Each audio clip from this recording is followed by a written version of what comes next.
This is the least amount of makeup you are ever going to see, knock on wood, of me on camera.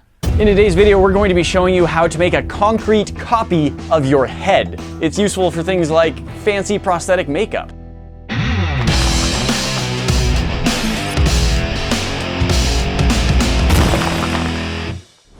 Hey guys, we just wanted to let you know that we have a bunch of our DIY project kits up for sale on our site, including cool projects like the Sky Blaster Slingshot.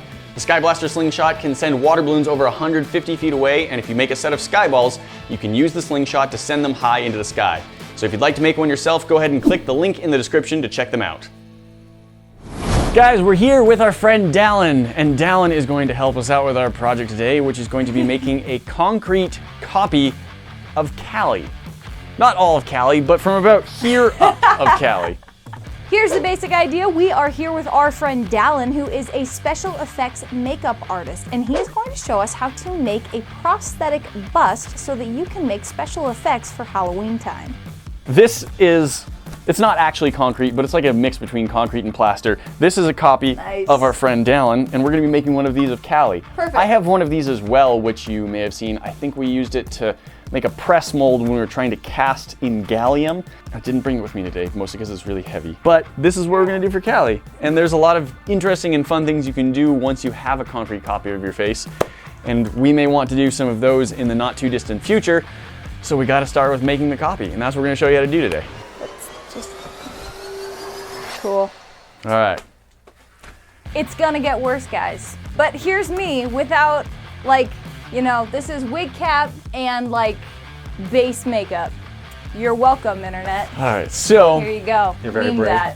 that. As a bit of an explanation, the super too long didn't read version of what we're about to do is we're going to make a mold of Calli's head and then we're going to make a cast of it. But hair doesn't like to mold. There we go. So we have to cover all of that, and the first step is to put a bald cap on her. So we're gonna try and make it look like she is just an entirely bald person.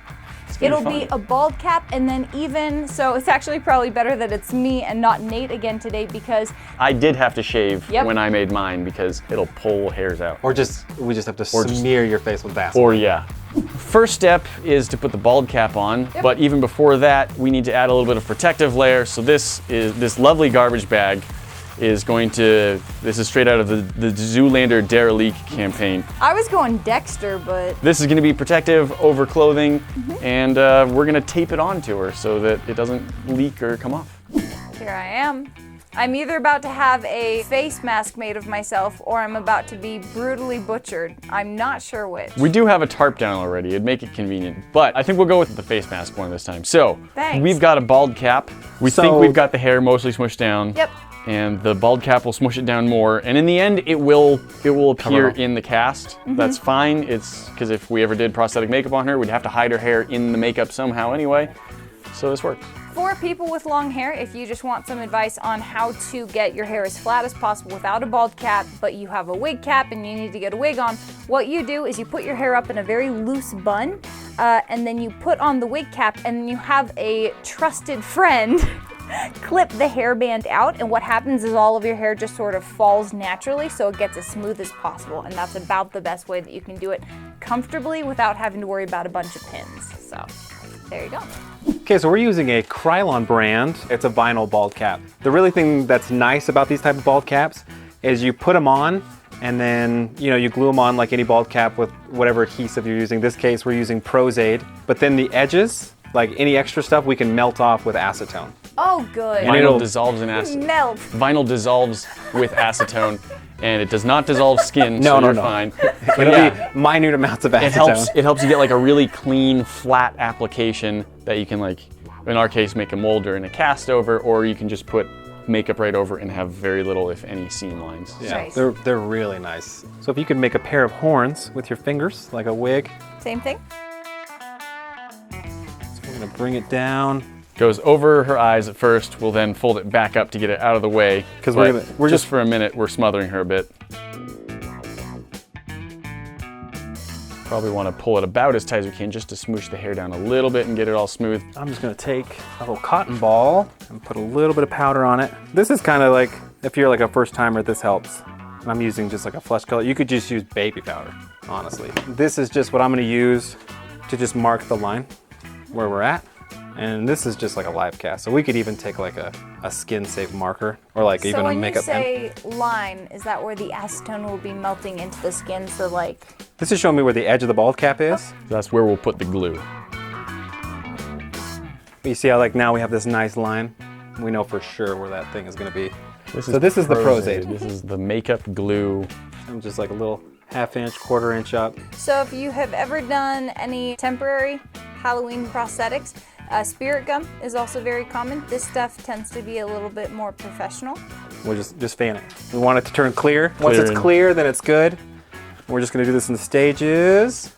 It's really nice to have like two people. I mean, doing a bald cap is very possible with one person. It is so much nicer. And just stretch it, trying not to get wrinkles. Wrinkles. We said we wanted ears, right? To be part of the live cast. So now I'm taking a makeup marker. I'm gonna be honest, I thought that was a razor blade, and I was like, cool.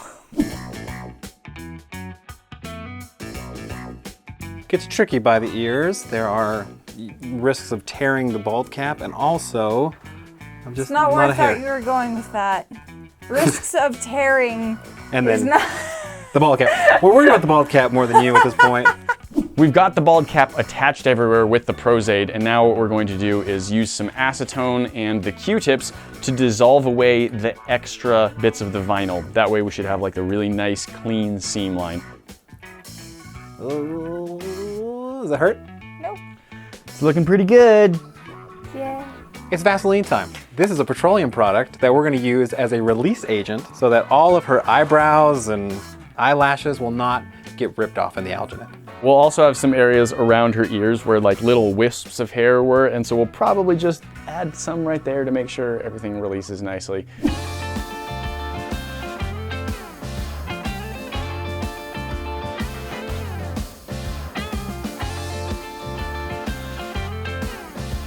So now we want to get some water and our alginate, and So we're mixing up small batches. Just kind of measuring out some alginate into each one. Yeah, so the instructions say 4 ounces of powder to 16 ounces of water.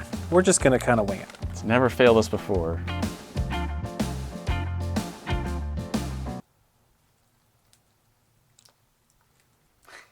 Top of the head, then we'll work back, then we'll work around, and then we'll get the face, and that'll be the last thing we'll meet at the nose. Okay. And that way, Perfect. it'll be Appreciate it. as comfortable as possible. Thank you. You're welcome. For a little thicker than pancake batter here. We want it to all absorb, and this stuff's nice because it's turning pink as it gets wet. That should be good right there.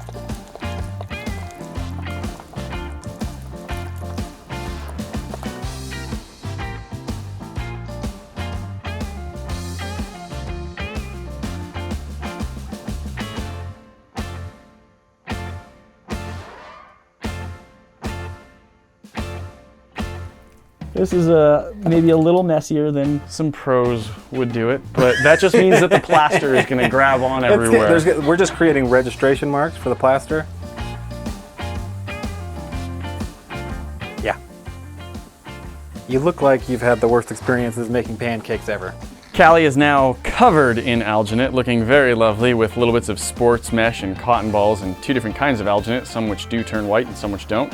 Next step is we're going to cover her in strips of plaster. This is going to be what holds everything rigid. The alginate, when it comes off, will be very, very soft.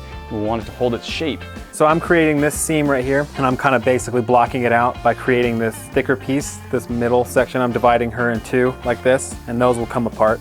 That way we'll actually be able to get the plaster off, because if it was all one solid piece, it would stay on forever. It would lock on her face. Calli is now completely encased. We've got her in alginate and then plaster, or a couple of different sides of it. And the next step after we let it cure for just a few more minutes is to break her free. There we go. Oh yeah. Hi guys. Welcome back. It's so bright. Oh my goodness, I survived that. This right here is Ultra Cal. It's kind of a combination of plaster and cement.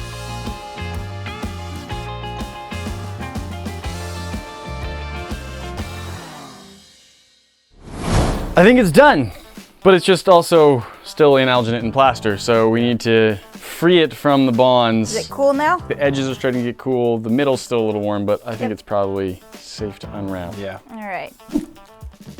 Ooh, that's looking good so far. Yeah, it is. Yeah, yeah. I have a face. That's a good result. Also, look at the alginate color. So this alginate, it looked white to start, then it turned pink when we mixed it up, and then it turned white again as it cured. Something about the heat and chemicals and moisture from the cement stuff, like, it brought that back, and that's way more vibrant than it was when we were mixing it up, too. Ta-da! Hopefully I don't actually weigh that much, and hopefully my nose isn't that stuffed up, but that is so cool. Well, the purple thing is uncommon. That is, yes. That's like the brand of alginate. I've never seen that happen before. It's the brand of alginate we're using. Yep. We weren't expecting that or planning on it, but it shouldn't really change any of the function. This is a concrete plaster cast of Calli's face.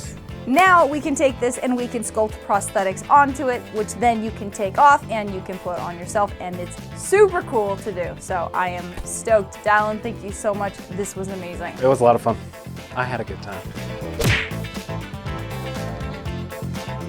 Choke myself. There we go. Cool. Oh, this is so heavy. Well, guys, now there's 2 of me, but you know that's not all. We've always got more for you to see. Hit that box up at the top for our most recent video, and we'll see you in the next one. Talk to you then.